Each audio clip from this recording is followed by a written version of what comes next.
మన రేవంత్ రెడ్డి ముఖ్యమంత్రి సినిమా వాళ్లకు దిక్కుమాలి నా కొడుకులందరికీ క్యాష్ అవార్డు పెద్ద ఇచ్చాడు. అప్పుడు గంపగుత్త 2014 నుంచి 24 వరకు.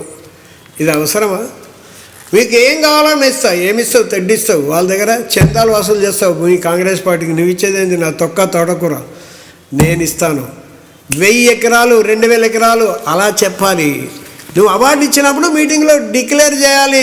మీకు ఒకే చోట అందరికీ 2000 ఎకరాలు ఇస్తా, 1000 ఎకరాలు ఇస్తా, 3000 ఎకరాలు అట్లా డిక్లేర్ చేయాలి. మీకేం కావాలి చెప్పండి, నేను ఇస్తా అంటే నా తెడ్డు వాళ్ళు దొంగ నా కొడుకులు.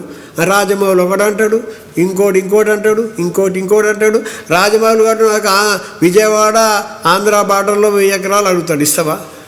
ఏం కావాలనే కరెక్ట్ కాదు. నువ్వేం చేస్తావో చెప్పు. దిస్ ఈజ్ పార్టీ కామ్రేడ్ మచ్చలరావు వెంకటరెడ్డి. రేవంత్ రెడ్డి నీకు సవాల్ చేస్తున్నా. నేను ఫిలిం ప్రొడ్యూసర్ను. ఎన్కౌంటర్ పిక్చర్ అని బ్యానర్ పెట్టుకున్న. చిన్న సినిమాలకు రిలీజ్కి అవకాశం లేదు. ముందు ఈ రిలీజ్ అయ్యే అవకాశం చెప్పురా దద్దమ్మ నా కొడుక. నా కొడుకులు డిస్ట్రిబ్యూటర్లకు దొంగలు, ఎగ్జిబ్యూటర్లు పరమ దొంగలు, ప్రొడ్యూసర్లు లుచ్చా నా కొడుకులు, డిస్ట్రిబ్యూటర్లు లుచ్చా నా కొడుకులు. చిన్న సినిమాలు అవుట్.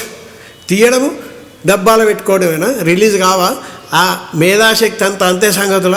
వాళ్ళకు భవిష్యత్తు లేదా? వాళ్ళ గురించి చేయరా దద్దమ్మ ఎవరో సీఎం రేవంత్ రెడ్డి. నీకేం తెలుసురా నా బొంగు. అదంట ఒకదంట అశ్వినిత కూతురు అంట. వీడు భవిష్యవాణి చెప్పిండు. వీడు పెద్ద జ్యోతిష్ కూడా. నువ్వు రెడ్డిల అబ్బాయిని లవ్ మ్యారేజ్ చేసుకుంటావు అంటే అది నిజమైతే ఇక నువ్వు పెద్ద మరి జ్యోతిష్యం పెట్టుకో. నీ కాంగ్రెస్ దేశంలో ఎప్పుడు వస్తావు చెప్పు నాకు జ్యోతిష్యం. అందరం వస్తాము. రేవంత్ రెడ్డి జ్యోతిష శాస్త్రవేత్త అని పెట్టుకో. ఇక డబ్బులు వస్తాయి నీకు. అన్ని సొల్లు డైలాగులు చెప్పకు. రియాలిటీగా నేల మీద ఉండి సామి చెయ్యి. ఎక్కడెక్కడో కాదు. చిన్న సినిమాలు రిలీజ్ అయ్యే మార్గం కనిపెట్టు. నీకు చేత కాదు. ఆ పవన్ గాడు ఒక వేస్ట్ గాడు, చంద్రబాబు నాయుడు పరమ వేస్ట్. అందుకే మా పార్టీకి అధికారంకి వచ్చాక మేము చిన్న సినిమాలు టక్కన రిలీజ్ అవ్వాలా? ఎందుకు తీయడము? తీసింది ఎందుకు రిలీజ్ కాదు? వాళ్ళు నష్టపోవడం ఎందుకు? పెద్ద సినిమాలు లాభపడడం ఎందుకు? డిఫరెన్షియేషన్ అవసరం లేదు. కాబట్టి దీని గురించి ఆలోచించి రేవంత్ రెడ్డి అందరి దిక్కుమాల కొడుకుల అందరికీ అడ్డమైన వాళ్ళు పిలిచి ఈయన కొడుకుల వల్ల మన తెలంగాణ లేట్ అయ్యి 1200 మంది చనిపోయారు.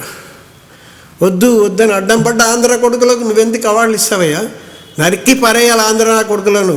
ఇక్కడి నుంచి తరిమి పడేయాలా? అండర్స్టాండ్? ఇంకా వాళ్ళని ముద్దు పెట్టుకో. లాస్ట్లో నీ సీటు పోతా తాగు నా కొడుక. కాంగ్రెస్ వాళ్ళ గురించి నీకు తెలియదు. వేస్తారు దెబ్బ నీకు.